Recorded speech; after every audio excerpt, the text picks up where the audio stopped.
Good afternoon, everyone. Thank you for joining us. I'm Carrie Ebersol-Singh. I'm the Executive Vice President and Chief Talent Solutions Officer at Michigan Economic Development Corporation, and really excited to have an additional conversation today about the Talent Action Team focused on semiconductor work and our ecosystem development to deepen high-tech fields and talent to help support our employers grow and meet their needs and find success in our state and expand and grow, but also to be attractive to other companies that may be looking out there. We are in the hunt for a number of opportunities, whether it's in the research and development, but also additional manufacturing. You know, thankfully for much of the federal CHIPS Act investment, as well as some of the investments on the EV battery front as well. This is a critical moment in time to leverage those investments and ensure that Michigan is pulling down our fair share.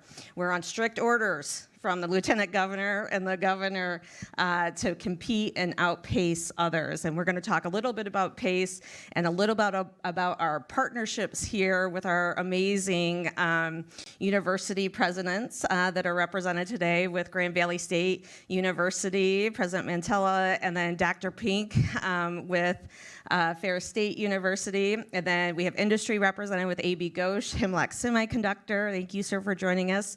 And Jonathan Smith with Labor and Economic Opportunity, that State Department. And then, of course, I'm going to kick it over to our stand tall Lieutenant Governor, Garland Gilchrist. So thank you, Carrie. I guess, first of all, I want an unfair share of federal resources, to be very clear. I think so the charge was for us to win all of the federal money. Yes, I mean, the truth is, for the governor and I, we want to make sure that we are really capitalizing on this moment. I think we have amazing alignment and consensus around the fact that in order for us to grow in the way that we want to grow as a state, in order to keep the people we need to keep in Michigan, and in order to attract the people we need to attract to Michigan, we have to get this right. And that's going to take a broad commitment and specific investments. And I think the work that we've done thus far hits both of those categories quite well. And I'm really excited to continue the conversation with our higher education leadership, our private sector partners who've chosen to invest in Michigan in ways that we greatly appreciate.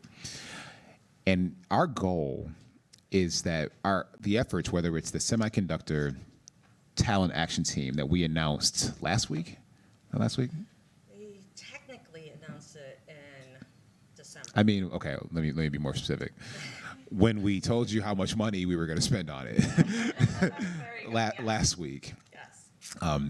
So that I think is an illustration of the kind of efforts that we want to do. We have specific areas of strategic interest in terms of the sectors that we want to grow in the state of Michigan, because these are sectors that are important and foundational to making sure that we can create the kinds of jobs, can spur the kind of entrepreneurship in the value chain related to the semiconductor space, that we can inspire the type of research and draw down the types of research dollars that we need, and that we can get the right kind of folks who want to go into this profession. So whether it is to help widen the pathways into the degree programs that will be required, including the both four-year degrees and the technical and technician pathways that we need for this, whether it is support for people who are looking then to launch businesses somewhere in the value chain to make sure that they have that kind of state support.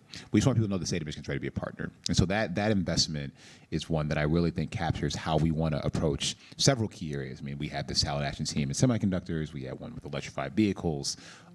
We'll have other sort of targeted investments as well. But ultimately, we want to lay a foundation for the present and the future. In the present, we need to win stuff today. And we need investments today. It's not something that we can talk about as like a far out plan, because we have things that we're competing for right now. At the same time, we also want people who are coming up through Michigan schools to know that they have a future and have a place in the future here in the state of Michigan and in an industry that is exciting and that's growing. Sometimes I feel like, and I even experienced this as I came of age in Michigan, that I wanted to kind of, to quote Wayne Gretzky, I wanted to skate where the puck was going. And I thought the puck was going toward software, service, and technology for me. And in 2005, that's why I went where I went. But we've done a lot of work since '05 to make it so that people who want to skate where the puck is going can see that puck staying in Michigan. And so our opportunity, therefore, is to just make sure that we are doubling down on the investments in the kind of people, the kind of infrastructure, the kind of partnerships that we need in order to be successful. And so I'm very excited about that. The governor and I are very excited about it. It's key to what our Growing Michigan Together plan. And so you're going to hear more about that from us, not just for the rest of the conference, but for the months and years to come. And we're proud to be at the table with all of you. So thank you. Thank you. And I just want to say, often when we have these talks and press events, we talk about our kids and having a future here in Michigan. I have a bracelet my son made that, as a reminder today, that a lot of our work all is contributing to generating that future that we want, that is going to be bright and have lots of opportunity. Speaking of opportunity, labor and economic opportunity, Jonathan Smith, why don't you offer some remarks? Sure. Thanks, Gary. So I'm Jonathan Smith. I'm the Chief Deputy Director at the Department of Labor and Economic Opportunity.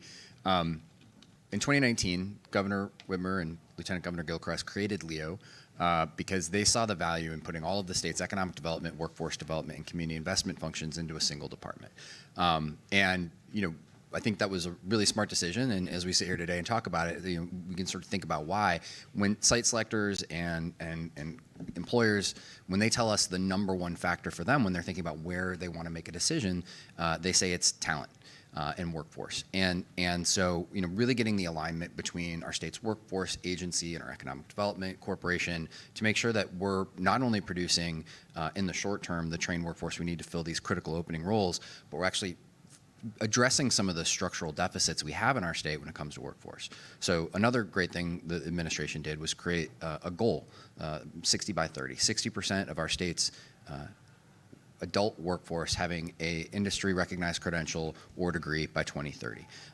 And so the Office of 60 by 30 within LEO works closely with MEDC and others in state government to try to align all of our state programs towards that goal. We administer the Reconnect Scholarship Program, which is an important pathway, provides free community college or industry recognized credential to adult learners.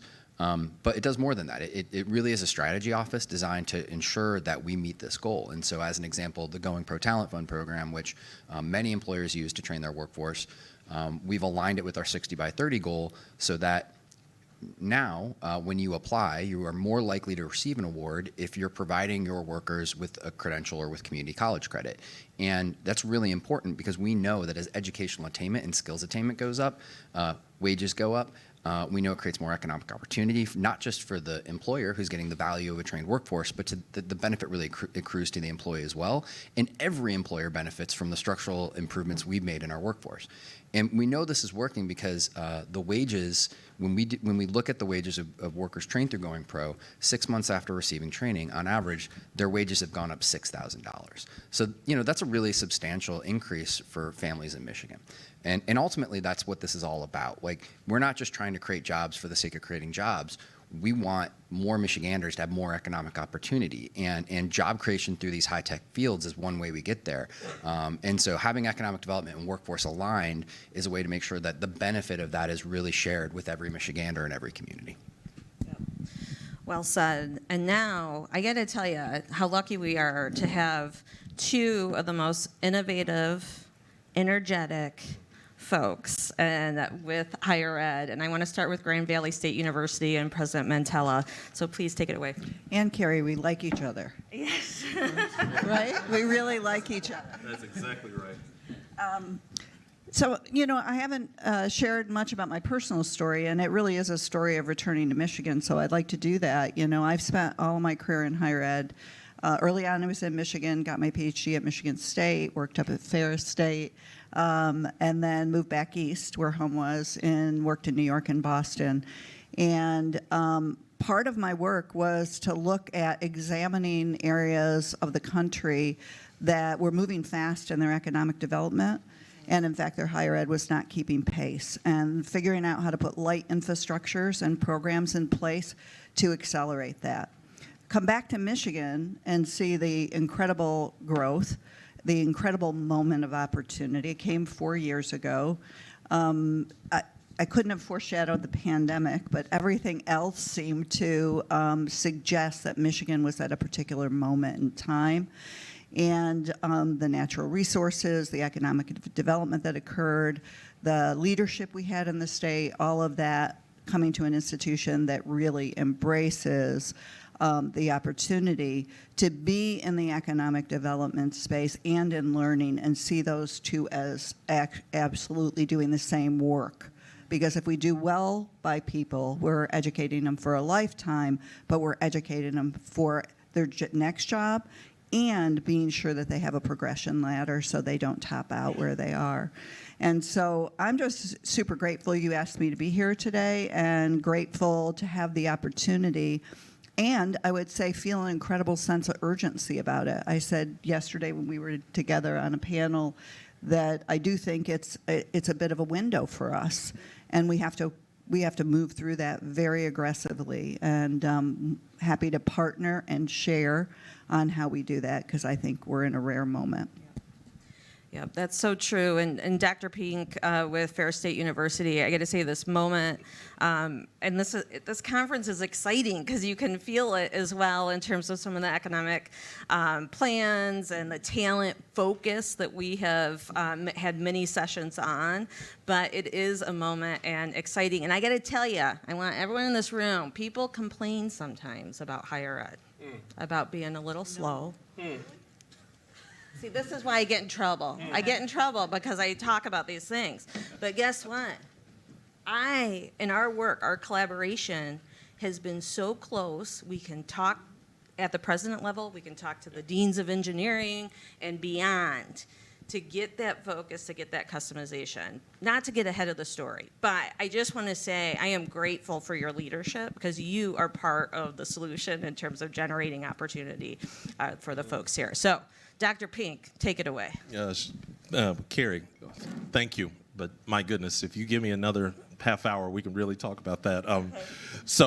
Because we have to, in higher education, I think never in my career have I seen higher education at the point we're at now, in terms of, especially in Michigan, in terms of opportunity versus proving value, the value proposition of higher education. So opportunity, because we have right now, as my good friend to my right, President Mantella mentioned, we have an incredible opportunity.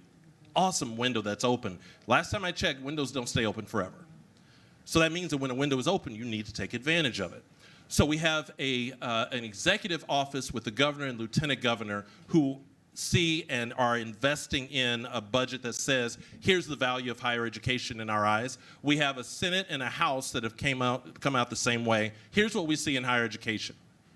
In my years of being involved in higher education, notice you didn't hear that number. In my years of being involved in higher education, never have I had that opportunity and that pleasure to say, here's what you have in front of you, but it also means, what do we do about that? What do we do about that? So there's opportunity there, and we have to step through this at the right moment, because the moment doesn't last forever. So on our campus at Ferris State, one of the things that I love to do when I talk to students, several questions they know I'm going to ask them. What's your name? Where are you from? What are you majoring in? What are you going to do with that major? And then the fifth question is always, and where are you going to do that? Where do you want to land? And if they came from Michigan, I always notice the first one, where are you from? And if that equals that last question, oh, I want to stay in Michigan, or I want to go back home where I came from, how do we do that? How do we make sure we can help you do that? What's depressing for me are those students who say, oh, and then I'm leaving to, no, wait a minute. Let's talk about what it means to stay in our state. Let's talk about what it means for us to make sure that when you finish a degree at Ferris State University, that there is a pathway for you to not only get into a great career path, not just a job, get into a great career path, but then also do that in our state, stay in our state. And the way that happens, in my opinion, of having been in higher ed for so long, the way that happens is when we have pathways, gorged, driven, sure pathways that lead from the university to the companies, to our industry partners. That an industry partner is already on the other end saying, and we've got a job for you. And even before you finish, we have that position for you. And welcome to this job. Welcome to this career path. The more higher education can make sure we are about those type of partnerships, the better off we are in retaining our Michiganders. And in some cases of what I try to do as well, those who say I'm from Indiana, I'm from Ohio, well, let's talk about you staying in Michigan. Let's talk about us keeping you here. But that value proposition in terms of those pathways have to be made for our students. Our students have to see what that looks like. And they have to get into that space and say, this is where I want to stay. This is where I want to be. And so that, to me, is the beauty of conversations like this, when you've got industry at the table, you've got the state at the table, you've got higher education at the table. When we can draw out those pathways, that is when we are hitting the sweet spot and we are able to extend the window of opportunity. Thank you, Dr. Pink. And that's no better transition to bring in our industry partner, Chairman and CEO A.B. Ghosh with Hemlock Semiconductor. And thank you for joining us today. Thank you very much. I'm not sure I can say a whole lot more than what Dr. Pink said. It's awesome. It's really good to have a partner like yourselves in this industry. So just for any information, I mean, Hemlock, we're located in mid-Michigan, Great Lakes Bay region. We've been around since 1961. So we're a manufacturing company. We have engineers, technicians, all the trades you can think of, we hire. And, what we do, polysilicon, for people who don't know, you don't think of it as a semiconductor. We're basically the foundational building block that goes into making a silicon chip. And frankly, it's a bit like saying you can't have a peanut butter sandwich without peanut butter, or you can't have a chip without polysilicon. And, and our biggest challenge going forward, like all manufacturing in Michigan, pretty much all the nation, is talent, having a ready workforce. And so building a Michigan talent pipeline is going to require long-term collaboration between industry, higher ed, and state. I mean, I couldn't put it any better. So I think the initiative, I want to thank the governor, lieutenant governor, and the MEDC to start this initiative back in, I think, Q4 of last year. And the first fruits have come out last week. But we got a long way to go. Yes. We got a long way to go. But I do think if we started this journey and we stay the course, that's what I'm most concerned about, that we stay the course and we don't move on to the next objective, then we can be the #1 state to attract the talent in the semiconductor and the EV mobility space. But this is crucial. This is really, 30 minutes will not give us justice, do this justice. We need to keep talking and actioning this. Absolutely. And I want to open this up to questions, but just highlighting a couple of pieces that I know your team, who's been working hand in glove with us to help identify your greatest needs, that we can work with higher ed. And community colleges aren't present at the table today, but we work with them a lot as well. So I know Steve Robinson has been on panels with Lansing Community College, and there's a number of other presidents here as well. So I want to highlight that technician through the PhD level in that semiconductor industry is really, really important. And we've identified 5 positions with our group of employers we've been working with, and we're not going anywhere. I'll keep harassing Jason and the team, but we're just really excited for how this is coming together, and how you also mentioned we've touched on recruitment strategies and retaining and growing talent and attracting talent, and that is going to be a continuation, again, collectively, because our value proposition is like no other. But I want to turn it back over to the Lieutenant Governor, and one question that we teed up, let's talk about tech hubs, EDA grant opportunities. How are we going to win?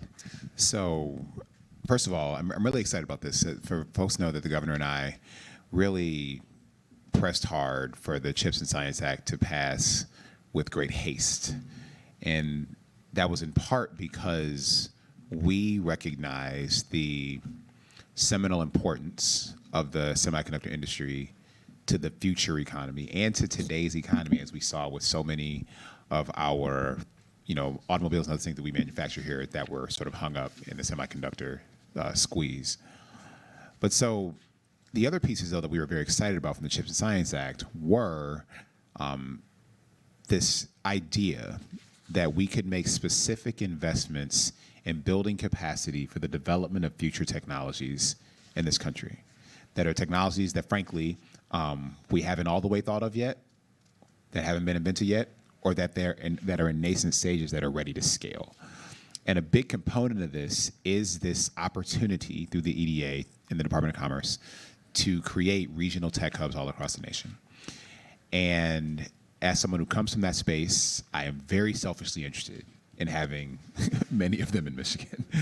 And so to that end, working with MEDC, working with community partners, education partners, et cetera, I've led 5 conversations across Michigan, one in Detroit, one in East Lansing, one in Grand Rapids, one in Ann Arbor, and a third that was a regional conversation for Northern Michigan that was focused on how can we identify and align the unique assets and interests of these different regions in Michigan, and how can they then best represent themselves in this future economy. And then thirdly, and I'll tell you why this is third, how can we then organize those into strong applications to win one or more of the 5 regional hubs that will be funded from this federal government, this Biden-Harris administration government. That would mean a $25 million investment per hub in wherever those hubs land. Those conversations started. We will be culminating those conversations with a technology summit that will be hosted on June 9th. It's next Friday, whatever day next Friday is, where sort of everyone will come together around what our opportunities are.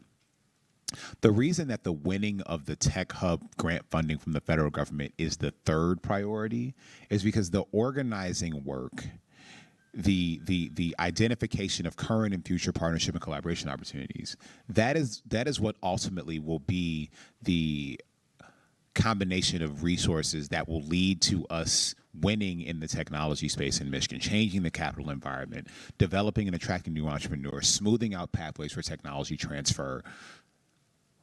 The Tech Hub piece is something that we may be able to leverage in additional ways, but ultimately I think we have the institutional and capital resources to make that level of investment in Michigan in multiple places. We can do that without the federal government. Now, I will take all the Biden-Harris administration's money. I said that earlier. We want to have as many federal resources invested here as we can. But we also have opportunities for institutions to step up like this right now. But we need to do the thinking and the organizing to make sure that we have a strategy that makes sense, that is coherent, that we have consensus and buy-in about. And I'm excited about that opportunity to therefore be able to take what's happening in Michigan to the next level so that we can have, again, more companies founded in Michigan, more companies scaling in Michigan, more companies getting funding in Michigan, more unicorn companies being developed in technology spaces. And then identify new industries for Michigan to not only just define, but to lead and dominate. And so I'm very excited about what this can represent for our state. And again, that will help us, again, develop, retain, and attract the kinds of knowledge economy professionals, the kinds of engineering folks who are going to be at the bleeding edge of these companies that then will create all the rest of the jobs that we're looking for in our communities. And so that's what this represents. So it's about tech, but it's honestly, it's bigger than that. It's about all of us.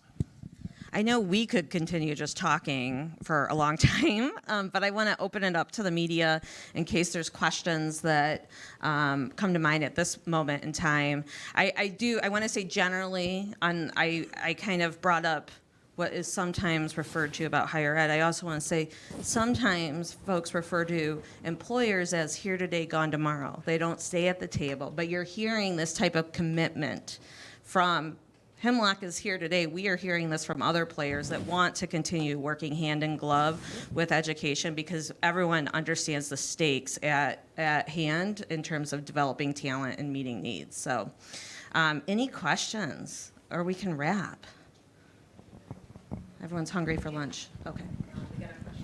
Andy Miniger with MERS News. I'm wondering if there's any monetary incentives that you guys have thought about putting into place for the pipeline.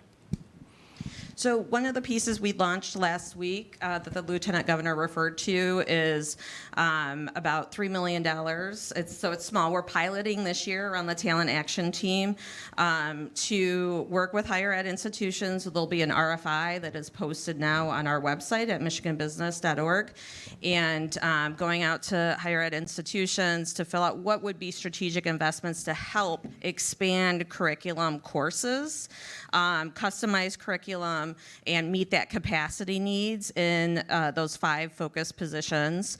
So that's one area. There's going to be an additional announcement later this summer where we are looking to mirror the EV Scholars program that we launched with the Talent Action Team on EV and mobility, where that is a $10,000 scholarship opportunity for graduating seniors that out of college that sign on with a Michigan-based employer for at least a year. So that work is culminating through that small investment that we're putting towards, but we're really excited. I know Jason, I'm referring to Jason a lot with Hemlock, who I know, the industry was really encouraged to hear about this scholarship opportunity.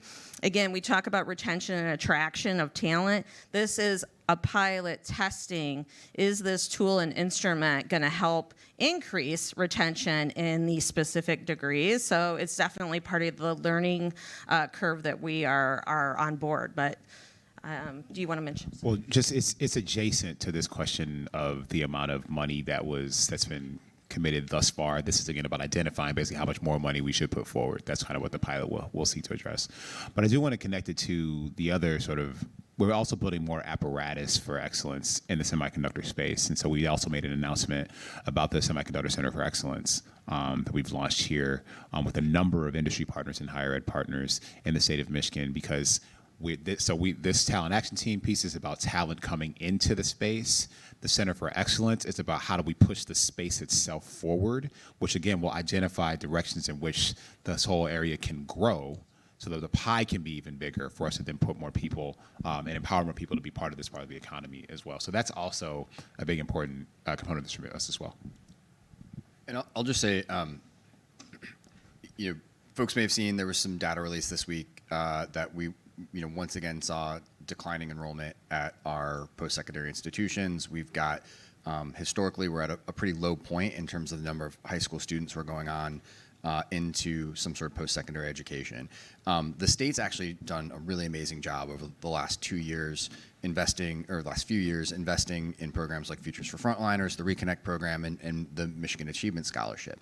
And so I think when I talk to community college presidents, they tell us the numbers for community colleges were a little less bad than the 4 years, and they really attribute that to the Reconnect Scholars Program. So in the governor's budget request this year were 3 programs that are really important in filling that pipeline and making sure that we have the talent that we need in the state, not only in the short term, but in the long term as well. One of those is expanding the Reconnect program from 25 down to 21 and up. And so that would mean the Achievement Scholarship will be making sure that we have tuition-free pathways for kids to go to community college, and in some cases 4-year institutions with the Achievement Scholarship, and then the Reconnect will pick up adult learners starting at 21. So huge investments in access. 2 other really important things. If we just pay for access, and you made this point yesterday, we've done a great job of paying for access. We have, as a state, have not invested in success and attainment. And so our post-secondary partners, we have not been as generous with them as other states have in funding student success strategies and in funding things like wraparound supports that make sure, particularly these adult learners who are non-traditional, that when they're coming to the classroom, that they have resources to make sure that they can stay enrolled, that they can show up at class, they can get that certificate or degree. And so the governor's budget request had funding for 2 programs. One was for wraparound supports. The other was for what was called a College Success Fund to do just that.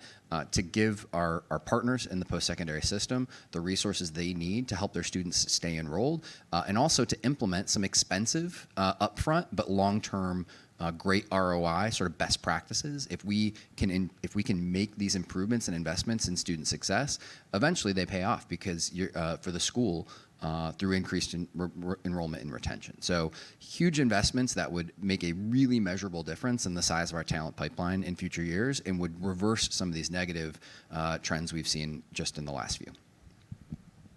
Just a comment from the higher ed side. I think the job we have to do is try to be sure that for every dollar spent, state dollar spent, we're also committing matching dollars from an institutional standpoint. We're encouraging our industry partners. We've had over a dozen industry partners invest in scaling quickly at Grand Valley new program innovations with our commitment to maintain them in perpetuity.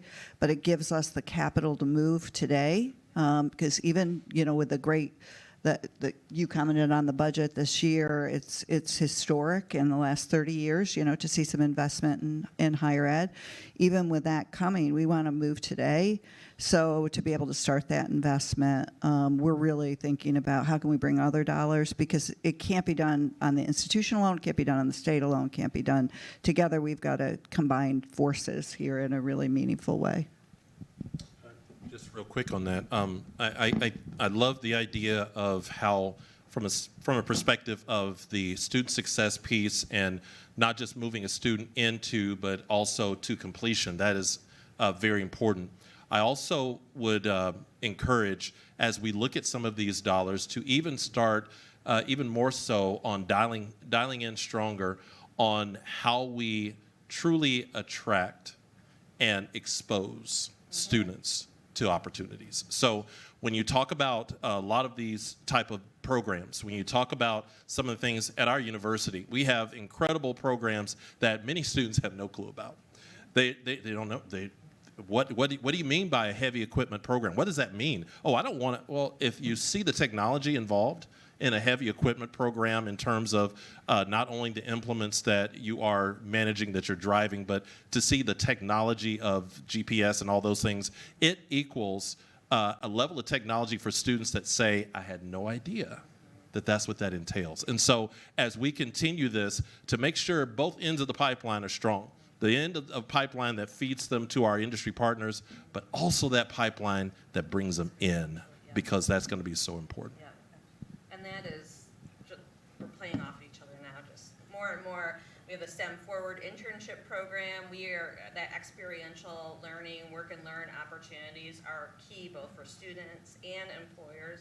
Part of the program, we're very much looking at this from a PK to career and beyond, because this is a lifetime learning operation. I'm done with the mic, sorry. Can I just add Yes, one please, before sir. you finish? Yes, I've had the conversation, Brooke and I last week with Delta College president about exactly having pathway to us, because we have a lot of hiring requests over the next couple of years, and to have that commitment that we will hire the because we need folks 2 years, 4 years, and some folks who don't want to get to it, which is, we need a whole spectrum. But before we forget, economic development is great and education is great, but we got to make sure we have, which I think the governor talked about yesterday, livable places for us, for the next generation, i.e. affordable housing, transportation, arts, and open spaces, and to make it. Otherwise, we'll get them educated, and guess what?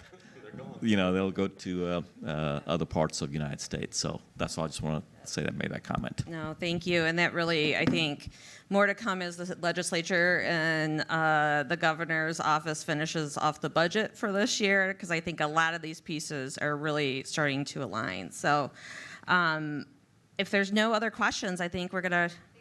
Okay. Courtney's wrapping us up. Okay. Thank you.